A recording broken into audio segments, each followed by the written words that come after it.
ఒక విధంగా చెప్పాలంటే చెత్త చెదారం ఉందో అవన్నీ చూసుకుని మనమందరం కూడా దాన్ని ఏ విధంగా పరిశుభ్రంగా పెట్టాలనో పునరంకితం కావడానికి ఒక రోజు స్పెండ్ చేస్తున్నాం.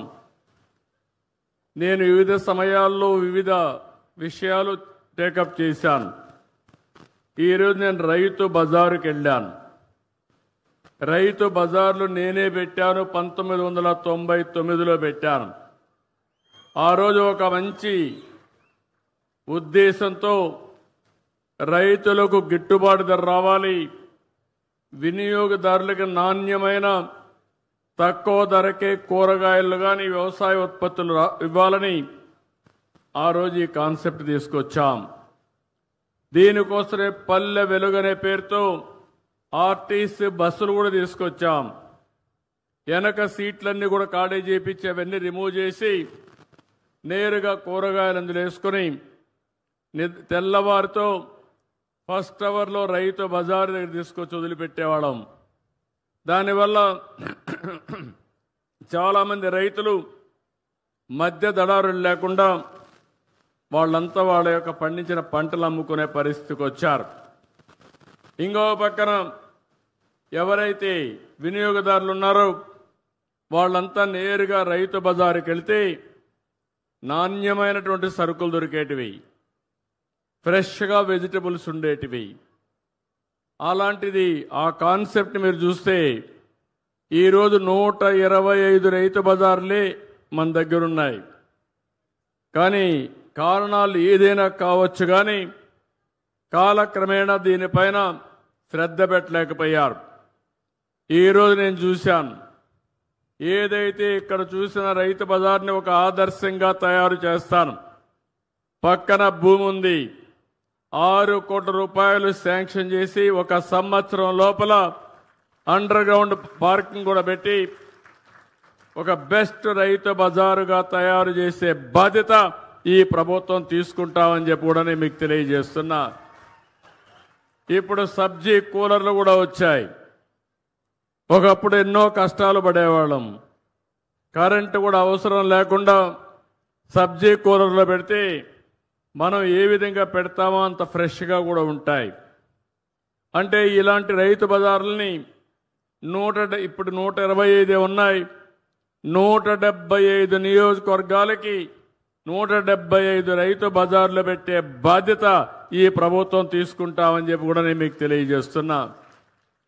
నేను ఒకటే ఆలోచిస్తున్నాను, రైతులకు గిట్టుబాటు ధర రావాలి, వినియోగదారుడికి సరసమ ఇన్ఫ్లేషన్ పెరగకుండా వీలైన తక్కువ ధరకి నిత్యావసర వస్తువులు కొనే అవకాశం ఇవ్వాల్సిన అవసరం ఉంది.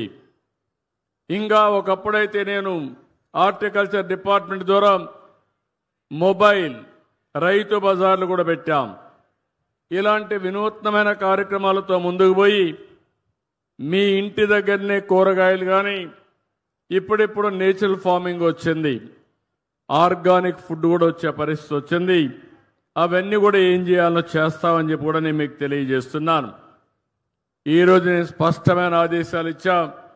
ఆ ఆదేశాల ప్రకారం ఒక యాక్షన్ ప్లాన్ తయారు చేస్తాం. ఇక్కడుండే రైతు బజారే కాకుండా రాష్ట్రంలో అన్ని రైతు బజార్లని మెరుగుపరిచే బాధ్యత ఈ ప్రభుత్వం తీసుకుంటామని మరొక్కసారి మీ అందరికీ హామీ ఇస్తున్నా. దీనివల్ల మా ఆడబిడ్డలకు ఎంతో వెసులుబాటు వస్తుంది. అలాంటి కార్యక్రమానికి శ్రీకారం చుడతాం. ఇంకో పక్క పరిశుభ్రమైన పచ్చని ఆంధ్రప్రదేశ్ దిద్దానికి స్వచ్ఛ ఆంధ్ర, స్వర్ణాంధ్ర కార్యక్రమాన్ని తీసుకున్నాం. పల్లెలు, పట్టణాలు, చెరువులు, రైతు బజార్లు, ప్రభుత్వ కార్యాలయాలు, పరిశ్రమలు, విద్యా సంస్థలు, హాస్పిటల్స్ అన్ని చోట్ల నేను ఒకే మాట చెప్పాను. 3వ శనివారం ఎవ్వరూ పనిచేయక్కర్లేదు ఆఫీసులో. మీ ఆఫీసులో ఉండి చెత్తంతా తీసేసి దుమ్మంతా దులిపేసి నేరుగా చెట్టు దగ్గరకు వచ్చని స్వచ్ఛమైన ఆలోచనలు చేస్తే దేశం బాగుపడుతుందని చాలా స్పష్టంగా చెప్తున్నాను. ఎంత సమయమైనా దుమ్ములో పనిచేస్తాం, కలుషితమైన వాతావరణంలో పనిచేస్తాం. కలుషితమైన ఆలోచనలు, కుట్రలు, కుతంత్రాలకు శ్రీకారం చుడతానే ఉంటాం. కొంతమందికి ఆశకు కూడా మితం లేదు, దురాశ. అందుకే ఇవన్నీ వస్తూ ఉంటాయి.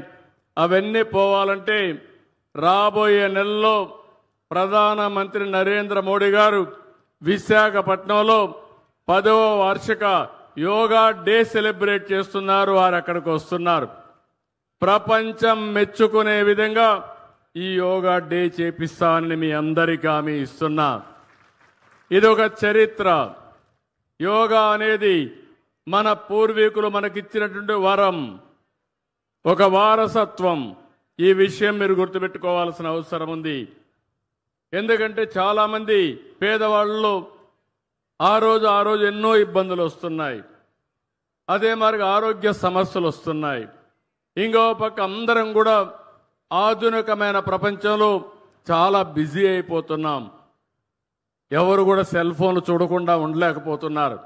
ఆ సెల్ ఫోన్ల వల్ల గంటల తరబడి సెల్ ఫోన్ అంటే భార్య లేదు, భర్త లేదు, కొడుకు లేదు, బిడ్డ లేదు, ఆ సెల్ ఫోన్ చూసుకుంటూ కూర్చుంటున్నాం. దీనివల్ల లేనిపోని టెన్షన్లు వస్తున్నాయి. అందుకని ప్రతిరోజు ఒక అర్ధ గంట 45 నిమిషాలు మీరు యోగా చేస్తే అన్ని రోగాలు పటాపంచలైపోతాయని చెప్పి కూడా నేను మీకు అందరికీ విజ్ఞప్తి చేస్తున్నా. హాస్పిటల్ పోయే పని ఉండదు. అందుకే ఈ యోగా డేని ఒక నెల, ఈ నెల 21 నుంచి జూన్ 21 వరకు ఈ కార్యక్రమాన్ని చేస్తాం. కొన్ని లక్షల మంది ఆన్లైన్, ఆఫ్లైన్లో ట్రైనింగ్ ఇస్తాం. కొంతమందికి సర్టిఫికెట్లు ఇస్తాం. ఇది ప్రపంచానికి మనం ఇచ్చే కానుక. ఆ సమయంలో దానివల్ల లాభం మనం పొందాల్సిన అవసరం ఉంది.